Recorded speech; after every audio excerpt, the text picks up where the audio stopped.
All right. So, in the last lesson, I asked you to go wild and experiment with Zbrush and the Move brush and just go fully crazy. And I love what you did. I really can see here that you're absolutely enjoying yourself and having fun with the software, and that's absolutely great. And now you have come to a point where geometry got a little bit messy, and it got to a point where it's really hard to work with it anymore without I mean, I can imagine that Zbrush is going to have a hard time repairing this piece of geometry and can even crash. So I am going to try to show you how to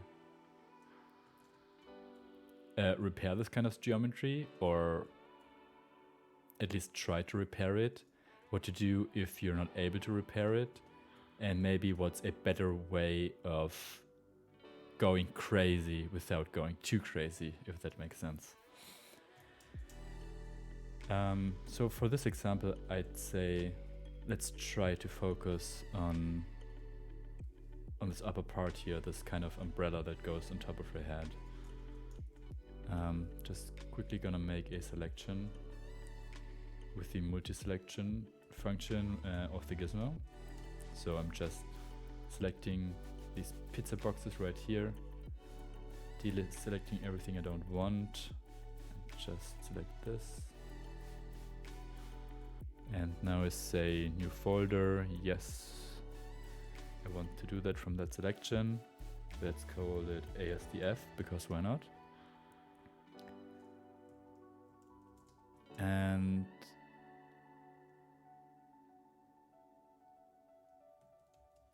let me just hide the rest, I guess.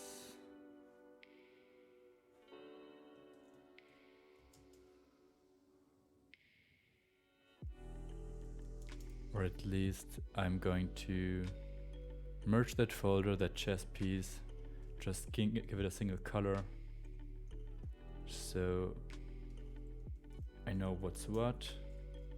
Now we have this. Okay.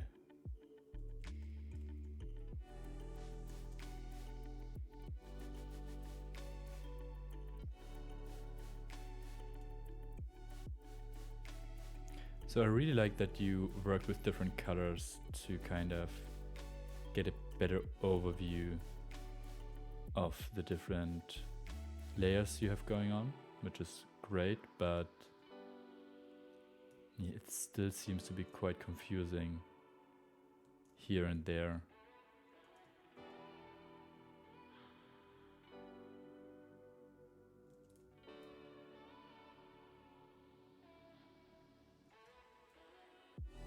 So what I'm going to do now is do the same thing I did with this folder. I'm going to merge this folder down, so I have everything here. And what I'm going to do now is, so basically what you have going on now is you have all these floating bits going on here, which is, as you explained to me, what happens if you use Sculptris Pro on a mesh with holes. So if let me actually duplicate this and show you what I mean.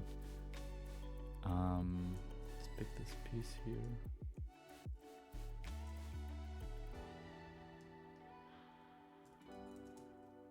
So basically you have open geometry, and now with Sculptris Pro, you're basically just destroying everything, right? And it leaves you with a very, very bad mesh that is crazy to handle for ZBrush.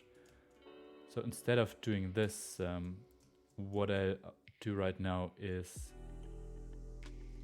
because at this point I don't know how many floating bits there are and if this could cause any problems, because sometimes if you hit auto groups, which will give every single mesh in one subtool a different group, it can lead to very long loading times and even to crashes of ZBrush. So the best way I found to isolate those meshes is to grab a piece of the geometry you want and then press Ctrl Shift A, which grabs everything attached to that mesh. And now I hit Alt D, which for me is delete hidden. So now I'm left with this, and I'm going to hit quick save, because we never know if this is going to crash or not. And now I'll do Alt A, which is for me close holds, and we were lucky here, so no crashes. I'll do a mirror and weld. We see that it's quite a different mesh on the other side. Let's actually do a mirror and weld. And now I can come in again with the Sculptris Pro, and because the holes are all closed, I can smooth down the geometry and get a way nicer result. Like so. Okay.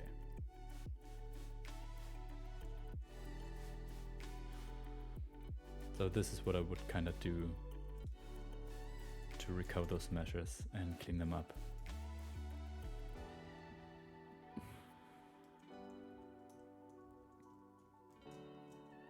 I think it was this piece right here. Let's delete that. And so now what I'm going to do is basically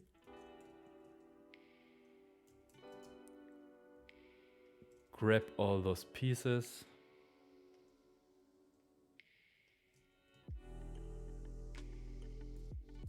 bit by bit. So hiding a small piece of them, going to the hidden elements, bring everything back that I grabbed. And so now I'm left with all that waste, all those floating bits that we had going on. And this stuff that happens all the time if you use Dynamesh and you have very thin geometry. It happens that this kind of geometry is being created, but we don't want this. This can cause issues, and this is a great way to get rid of them. Let's delete hidden.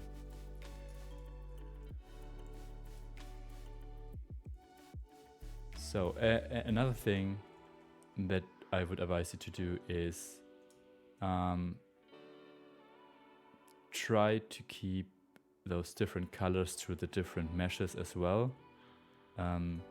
If you want to create a new element, if it gets too messy, just rather, you know, give this one piece, this one color, and then try to create a separate piece of geometry to create that element to that corresponding color that you want. Otherwise it will just get way too complicated and more complicated. And so the thing with Zbrush is it's an amazing software to create all these impossible shapes and be very creative with it and have a lot of fun with it. And then on the other hand, if it gets too crazy, it's really hard to organize it and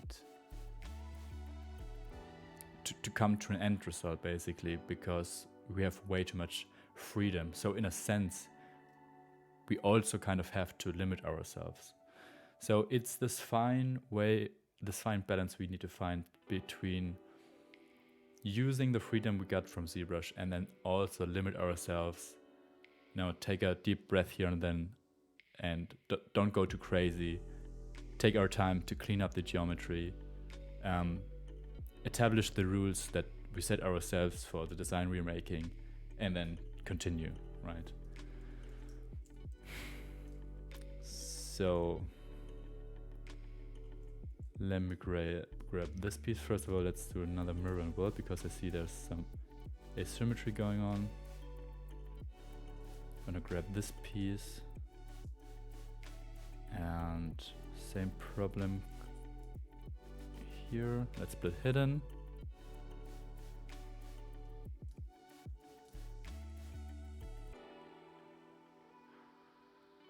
This is very, very interesting.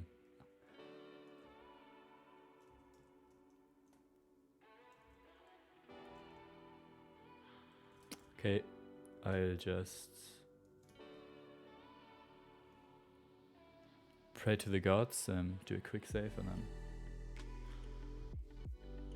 hit the close hold operation. Okay, we weren't lucky. So yeah, you see what kind of brain fuckery Zbrush has to do to close this kind of hole and clean up the geometry.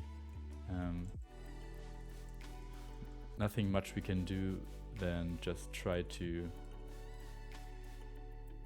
restore what I think you were trying to go for.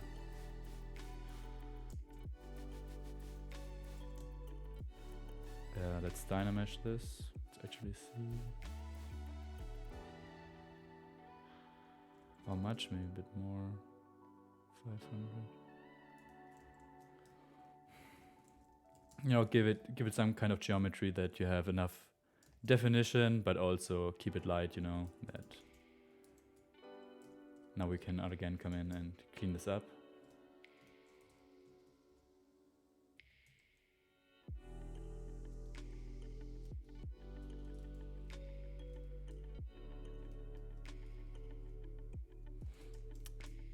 And okay, so again, I come in with the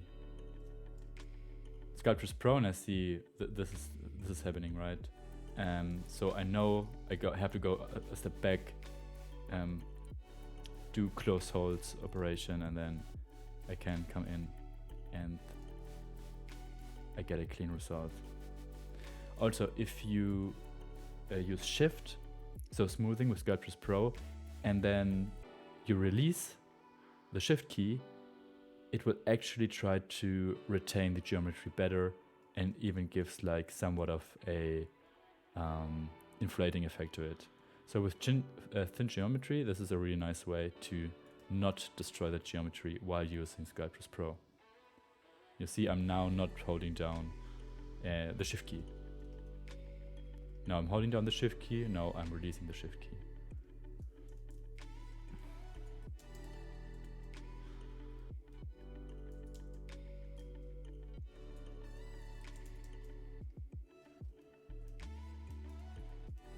And yeah, in that sense, Sculptris Pro is really amazing to clean up this messy geometry, because it's destroying like all the thin stuff that is going on that is like really messy.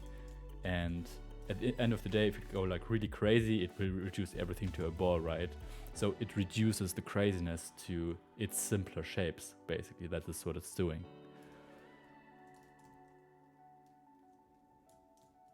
So now we can go in piece by piece.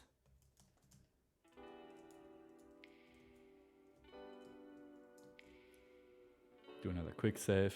I would always recommend to do that.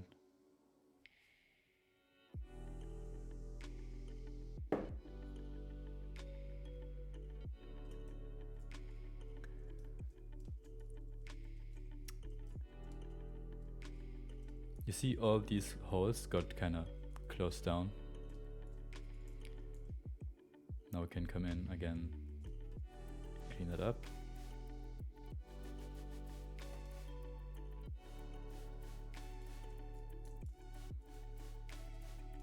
And you can imagine what a pain in the ass this was. Before Sculptris Pro, you basically had to manually go in, hide that geometry with a lasso tool and delete it. So it's really a godsend tool. And it's why I still think Zbrush is still ahead of Blender in that sense. The Blender is great. It has a lot of tools for sculpting as well that may work for some. But the heavier the mesh gets and the more you want to do more complex operations, it doesn't compare to Zbrush and the power you have with that software.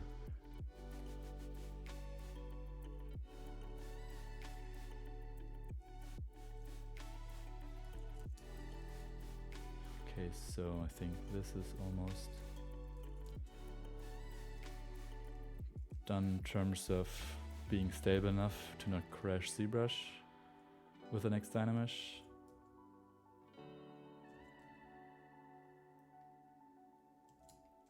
Okay, another thing we can do is if we do a Dynamesh and we see this happening, is we can yet again go back one step, try to remember where this thin geometry occurred, and then we use the move brush with, we don't need accurate curve here, but we need backface masking on to give the a thickness to the mesh.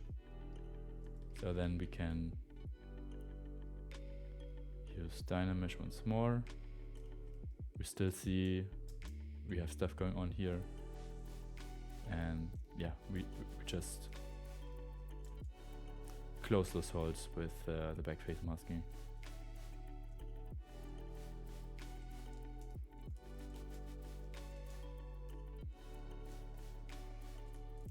Awesome.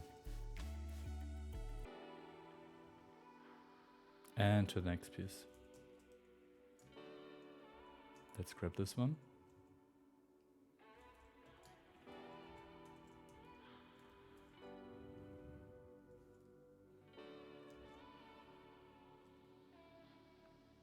So what I notice here is that the way you want to use this element is kind of like a thin layer that is lying on top of this layer. And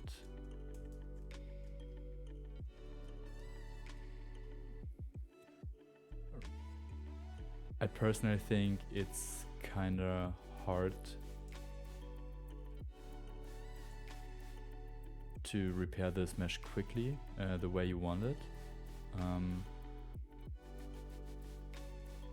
Or better to say that the way I just showed you how I would solve it, I wouldn't do it like this for that mesh.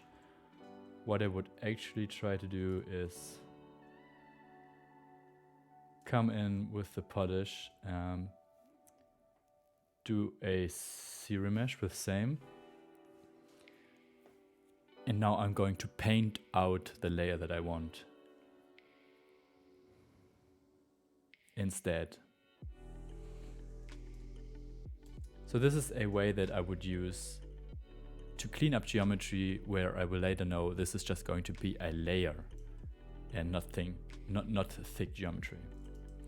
Right? So I gave this some more definition. I will just delete the resolution. It will not need it later on. And now I give it this color and I go in with an opposite color to make it very obvious what I'm painting in here.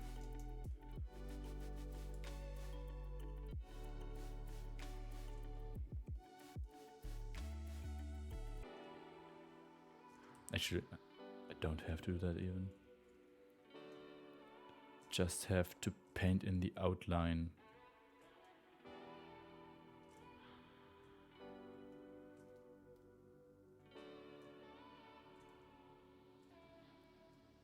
Of this layer that I want to isolate and break off.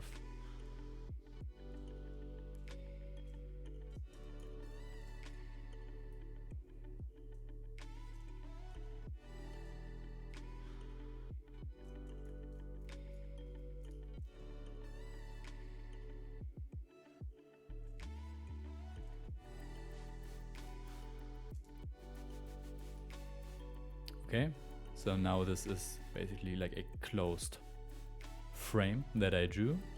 Now I can say groups from polypaint, isolate that piece, use auto groups. Now these two have a different poly group. Now I can isolate this and delete the rest. So now I'm stuck with that. And again, I can do a polish by feature and clean it up with Zero Mesher. And Zero Mesher just works absolutely amazing with this single-sided geometry and smooth edges. And the lower you go with the geometry, the better polish by feature works, and you can make it very smooth and nice. So if I turn off double, now you see we have that single-sided geometry.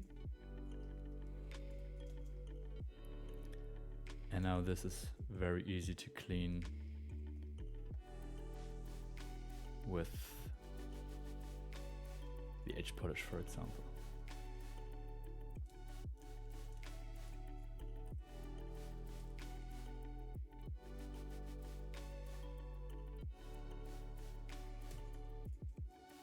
So didn't have symmetry on. Let's do another zero mesh. Okay, and now I can use dynamic thickness, for example. Adjust the thickness to my liking. And a cool thing about dynamic thickness is now I can play with the geometry and don't have to worry about, you know, messing up the geometry too much, the backside of the geometry at least. And that's a very fun way of working as well. Right, so if I would apply this, for example, and I now move it like that, you would see how differently the mesh is reacting. Right.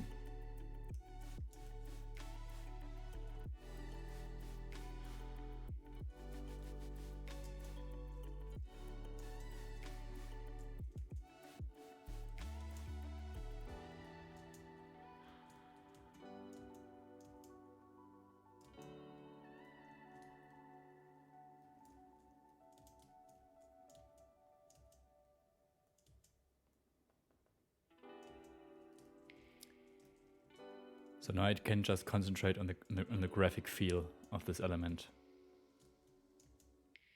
Almost design it in a 2D fashion. And then when I say, oh, okay, I like how this shape is evolving on this one singular plane, I would even be able to say, all right, let's apply that thickness. Now I have these amazing polygroups which allow me to grab the backsides, for example, and now I can even adjust the thickness like so, and give more interesting definition to the shape. Right.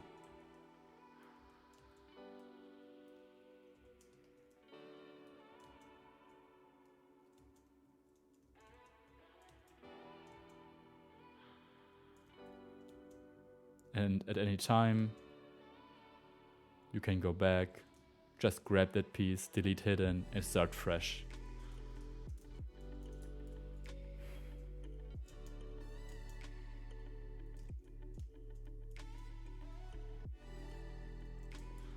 Okay, do we have one piece left? Do we? I think... Oh no, this one is still left. Okay. Same procedure, delete hidden, quick save.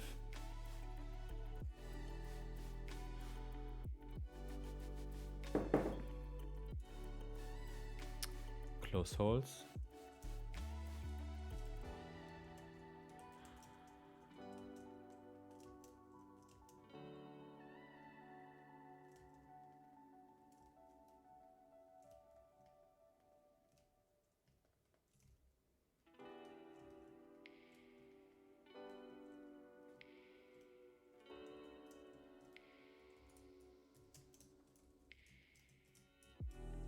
Grab the geometry, delete hidden. Go in with backface masking, delete, not delete, but fill this hole, give it thickness.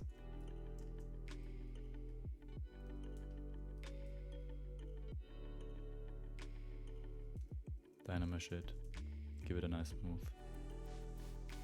I like to use smooth stronger, especially if you have geometry that is quite chaotic.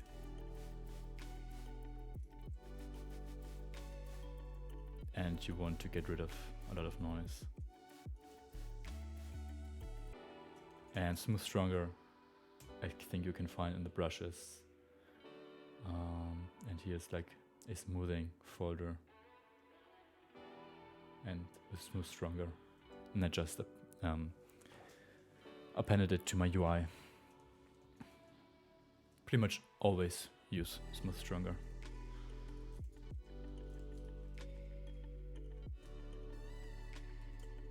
Okay, now so we have those shapes kind of cleaned up, but still we are facing the problem that everything is very organic and lumpy and things don't make sense. We still want to achieve a sci-fi look, something that looks clean and manufactured, and how are we going to apply that effect to this kind of very organic geometry.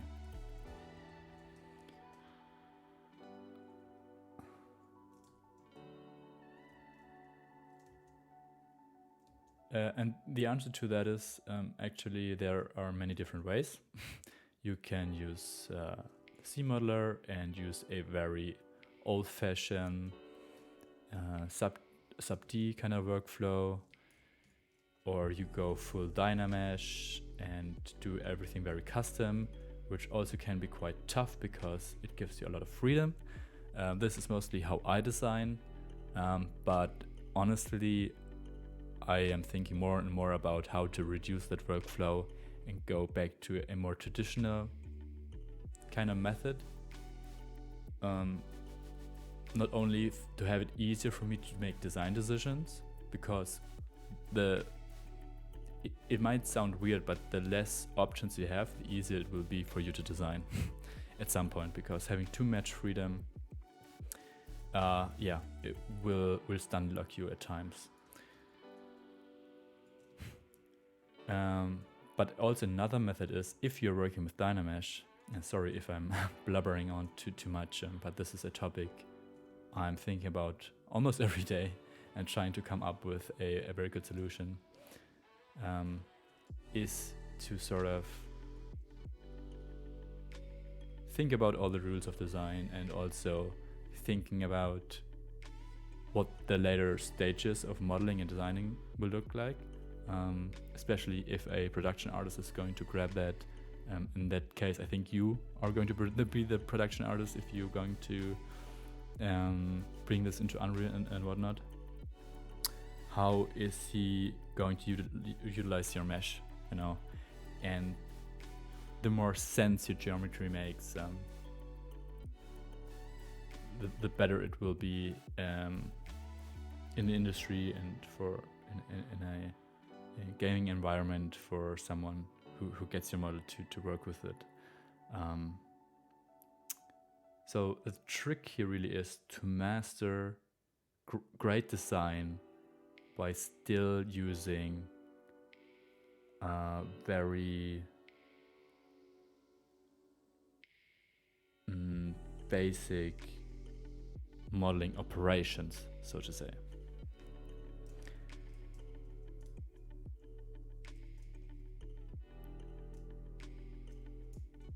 And what I mean by that is, for example,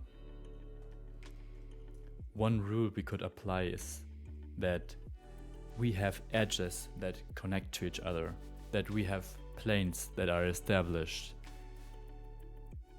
And by making these rules, we can easily apply it to everything, and we'll get order and an established look to the design.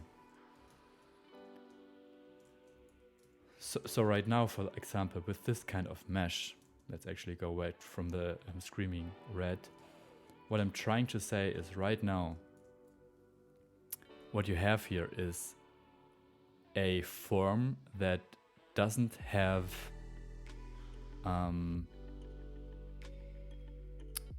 defined planes. It has no edges. It has no flow to it. And now is the time to bring that back to the mesh. And you don't need much tools for that. The only thing you need is the edge polish with backface masking on in that case, and the MAH cut brush. I mean, the stamp standard could work as well, but the MAH cut brush is for free, so why not use it? And the move brush. And with these brushes, and maybe the clip brush as well, clip brush is great as well, you can establish these kind of rules, right?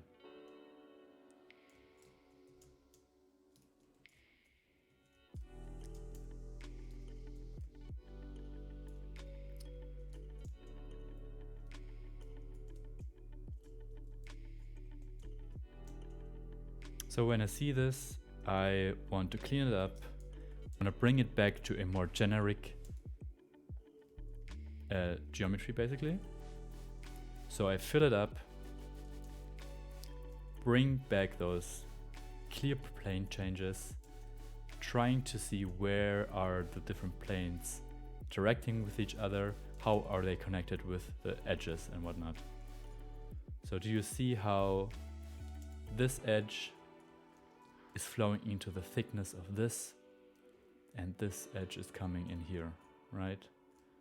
So with this in mind, we now can shape this geometry.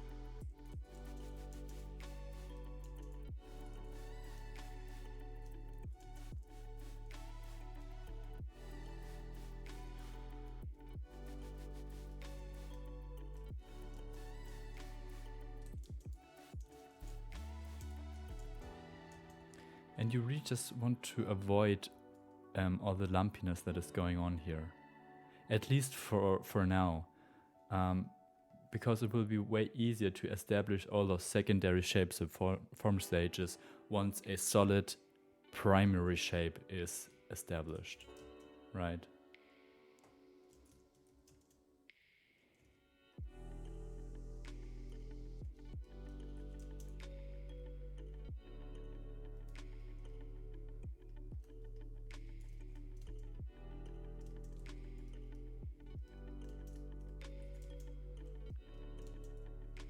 So when you establish your first edges, just try and keep track of where are these edges actually going and connect them.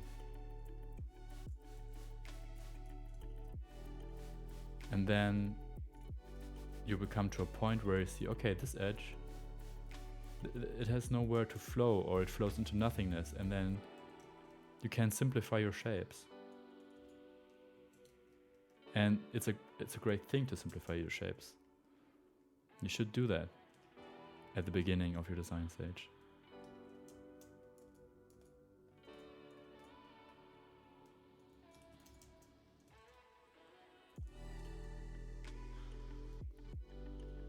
But also know that with simplifying, I don't mean make boring shapes. They can be extravagant, like here. They can be crazy and everything, but they still have to follow a rule, or at least they should follow a rule, to make it easier for everyone, make it easier for yourself at the stage of designing, make it easier for the person who has to work with your geometry at the end.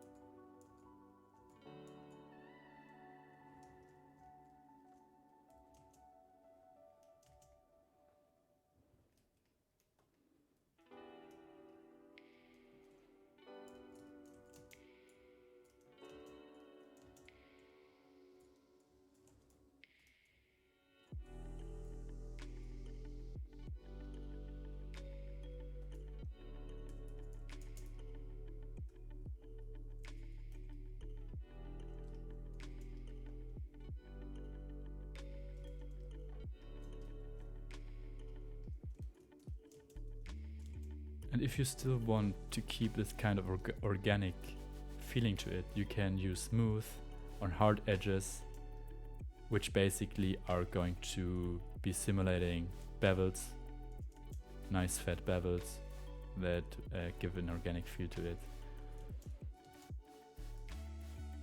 And then you can come in again with the MAH cut brush, like so, and sharpen those edges up again, right?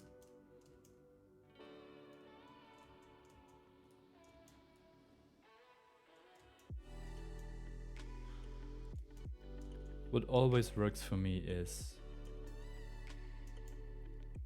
leave some fun and organicness in the shapes, have some crazy flow, which is the nice style that comes with Zbrush, but then also give direction to some areas of the geometry, establish some corners and straight lines, and this will give that clean sci-fi look at the end.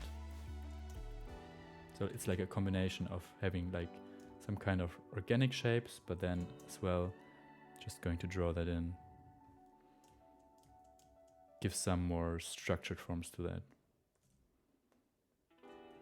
Right.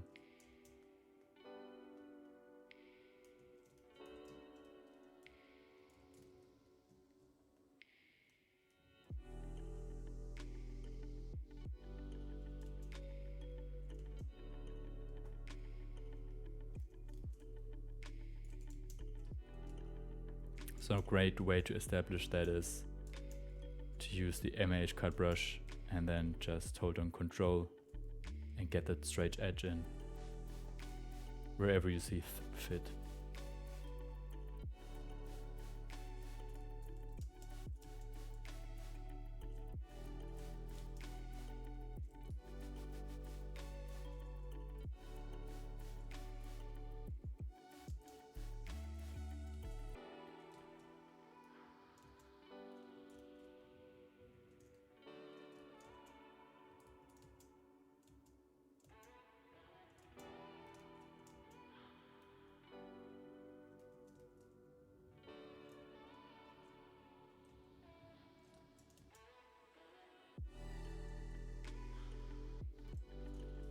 And you see, just with these basic rules that we set ourselves, everything takes form.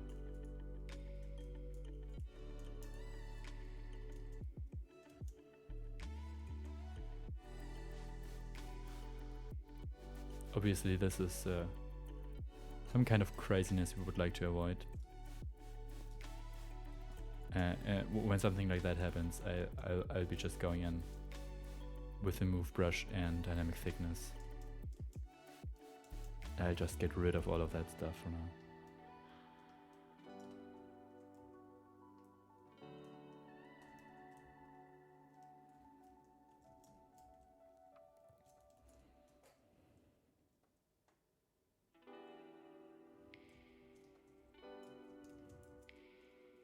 So in this case, I'm always trying to think about how could this shape, that silhouette, what you're trying to achieve here could be established in an easier fashion. And it's always easier to break down the geometry into different pieces. So instead of having this complex split going on, I would just make this separate geometry and then work with that. And later on we can still merge it together and make it more complex. But in the designing stage, while operating with the geometry, we want to keep it to their simpler forms. So I split that up.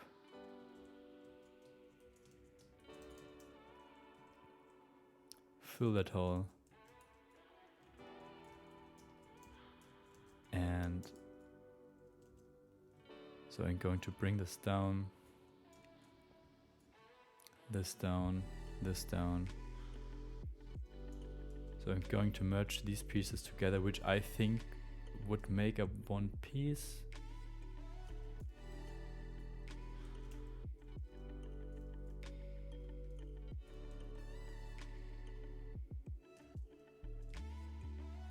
Sometimes I like to still work with color, but having them a bit more desaturated because it's easier on the eyes.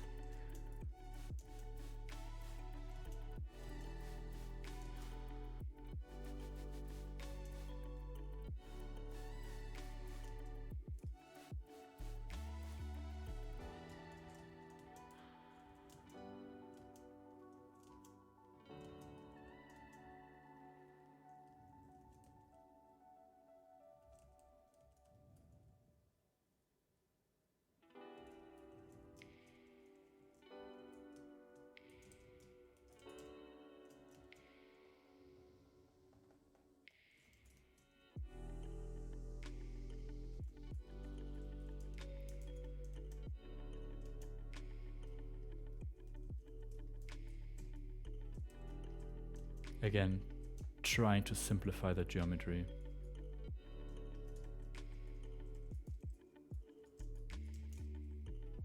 I rather have the geometry as simple as possible, as long as it still doesn't make the design less interesting. If I feel like, okay, this piece of geometry is just not doing it, I can still make it more complex, more complicated.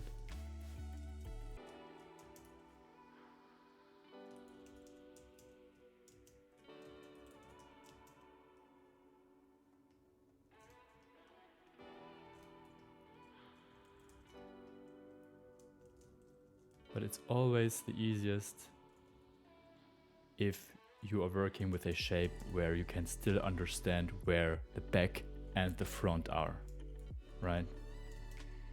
If you have to make huge acrobatics to even get to the surfaces you want to work on, then I would try to split up the geometry and simplify it. Right? You can see now I can freely move the camera and very quickly clean this up, give a clear sense of direction to the mesh.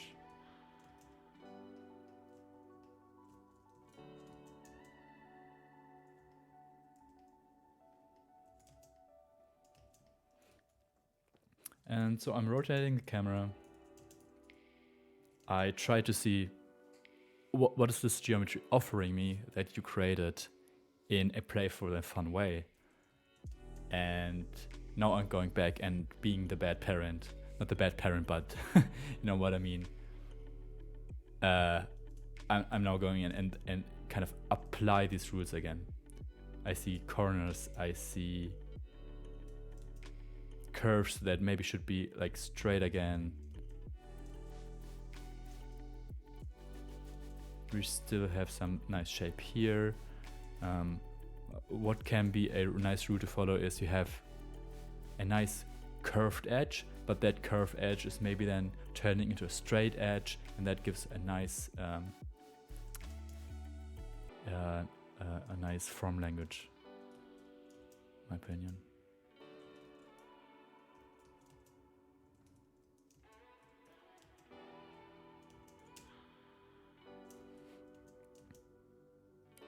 I hope all this is making sense. This is still something I'm trying to figure out, and can be very tough sometimes for me to communicate that, because sometimes I'm even having trouble to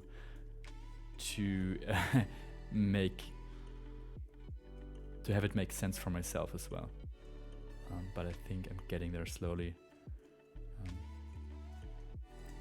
I'm learning lots of new things doing the mentorshipping as well. So very grateful for that.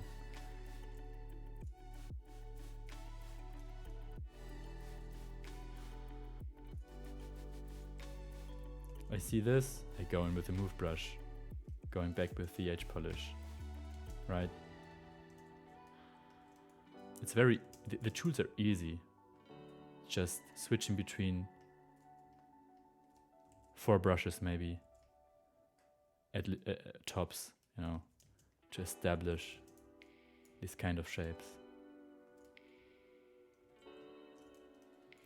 So having these few brushes, the move brush, the MH cut brush, your clip brush on hotkeys that are very accessible to your fingers is very important.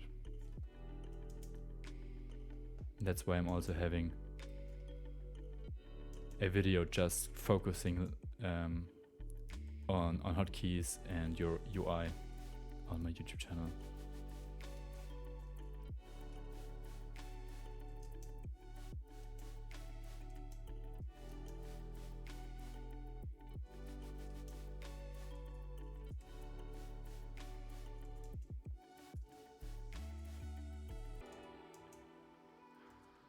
And when you kind of get into this way of working,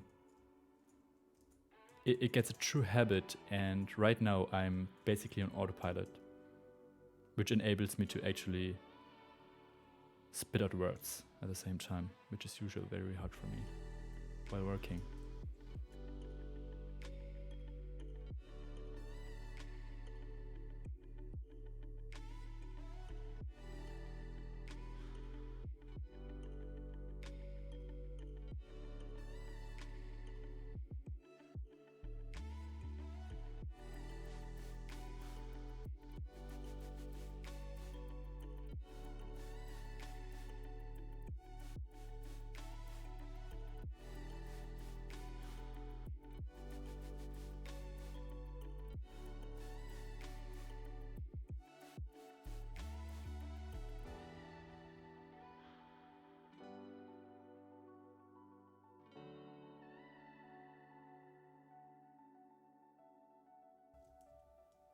So in this example, I merged all the subtools together, gave it one color.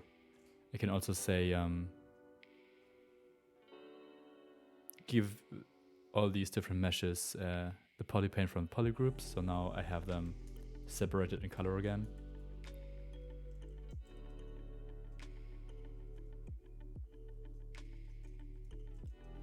Actually, let's do an auto groups first and then repeat that step.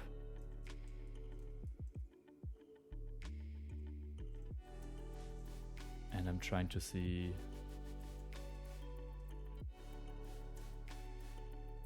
what meshes I could combine.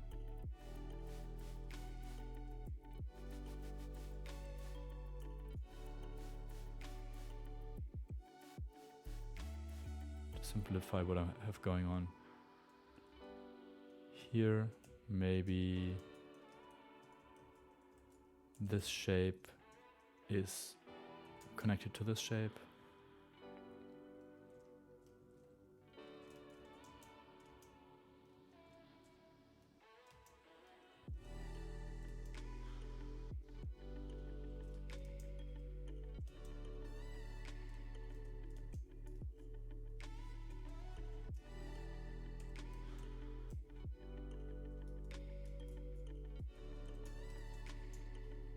Sometimes it's good to delete one side because otherwise one side of the geometry will get in the way of the other side. So you see we have all this lumpiness going on, and to simplify it, I just cut away all that lumpiness with a cut brush, with the clip brush.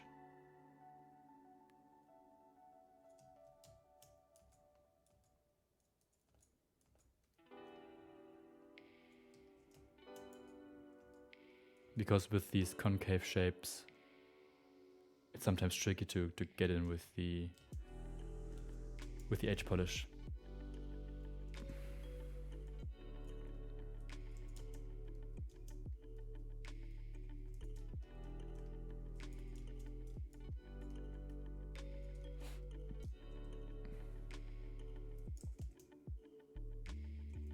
But sometimes I just try to give it a lot of thickness, so it can come in again with the clip brush, just to clip it down again, but have now a really nice surface, like so.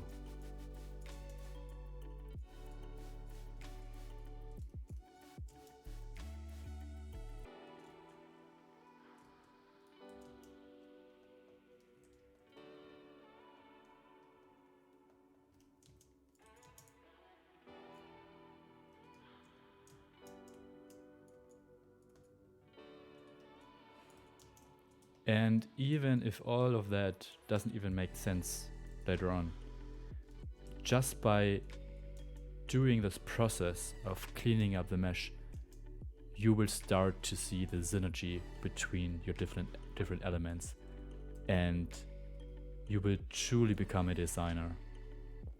Because all a hard surface designer does is he's looking for those patterns. He's looking for where are these edges are combining, flowing into another shape, and how are these all these different shapes connected with each other? How are they communicating with each other, right? And for them to communicate each other, and I'm actually proud of me saying that, is they need to speak the same language. And by establishing these rules and methods to all your meshes, bringing in these shapes, these planes and edges, straight edges into curved edges, they will now fit, right?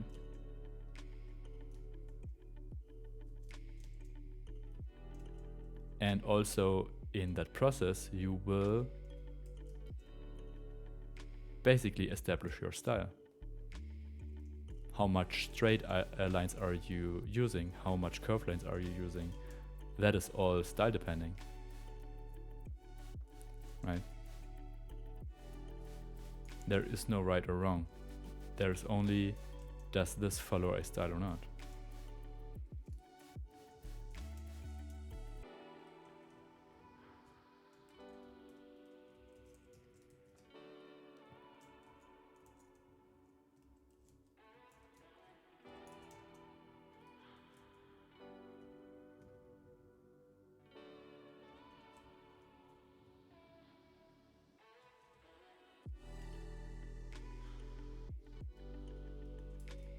Let's close this up for now, just for the reason that it's way easier to work on this shape with the form actually being closed. Once the shape is nice and clean, we can still do a Boolean operation, bring that hole back in.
So here we can just establish a nice plane change in the edge by sketching in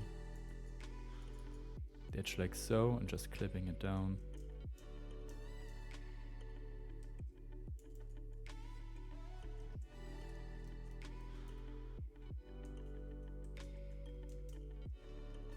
Like that, for example.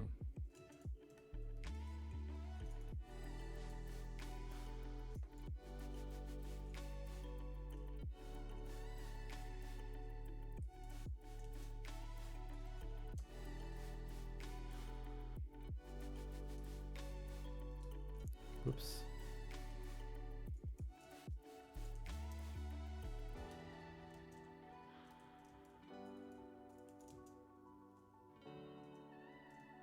Yeah, and that's how you slowly bring back the order, a hard surface style into your organic, fun mess, I would say.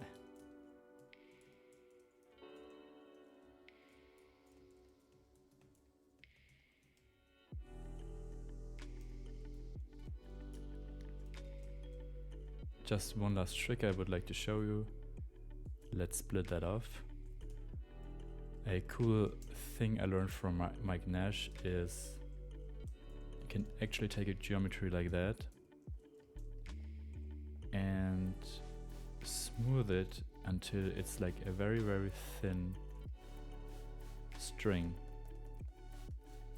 And now if you use inflate, you will get something like that again.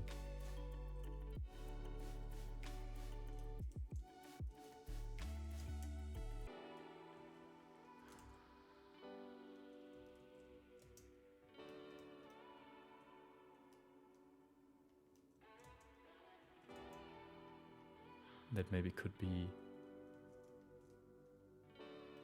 a cable that's running down. It could be a cool idea.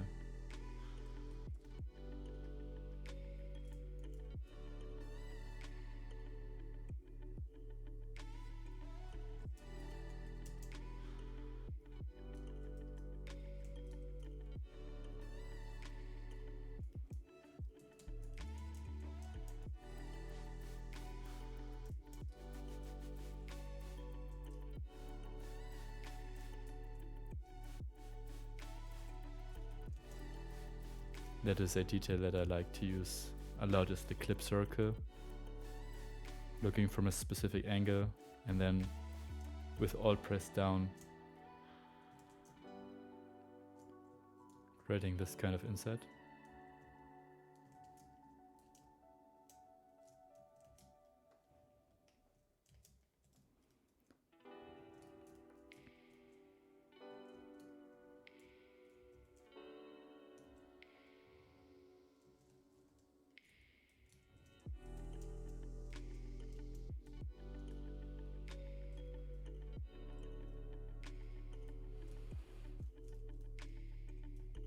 And so now that we establish some of the more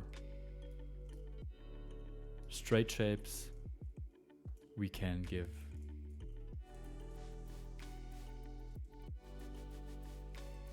this very easy to read sci-fi look to a organic shape.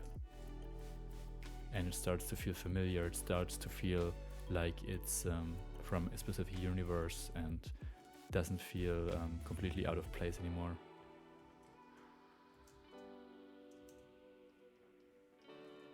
But yeah, that is just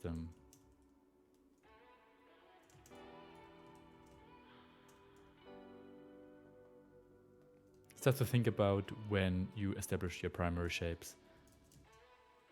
So basically, once you have established this flow, you're nice with, you're happy with, you can then come in and make those shapes more complex and add internal shapes, like this for example. That's why I only go in with a subtle brush and just sketch them in, and I can quickly come in again and destroy those and build them properly later on to have a clean geometry.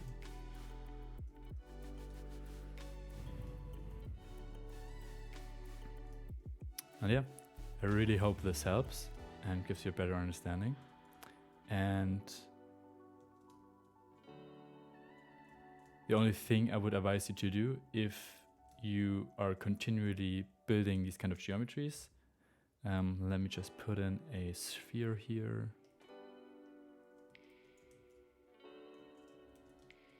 Give this some resolution. If you are working with this geometry and you bend it like crazy and move it and all this kind of stuff, just try to be careful of how wide and aggressive you're being with the move brush.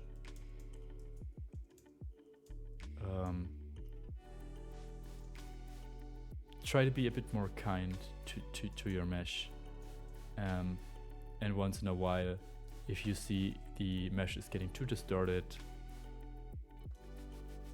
you give a nice medium resolution of Dynamesh to the mesh.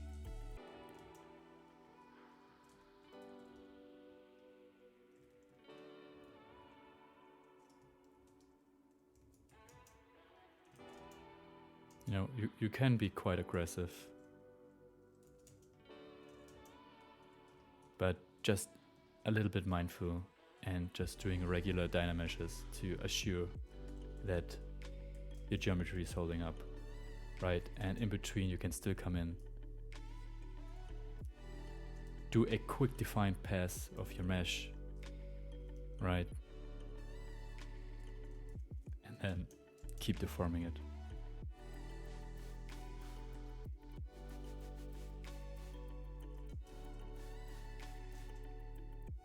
And when you by accident do destroy your mesh, but you're still happy with the form you get,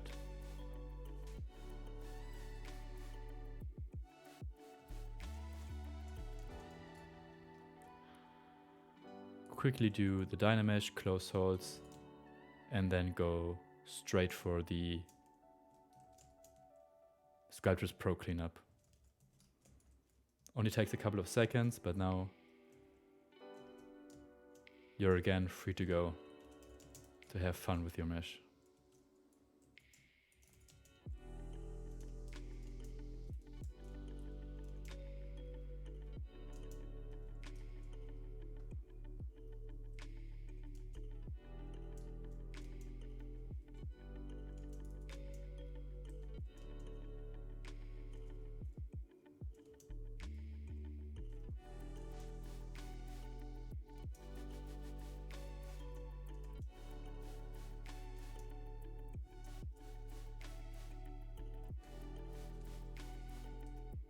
Yeah, this is how I'm creating my shapes while maintaining a clean mesh.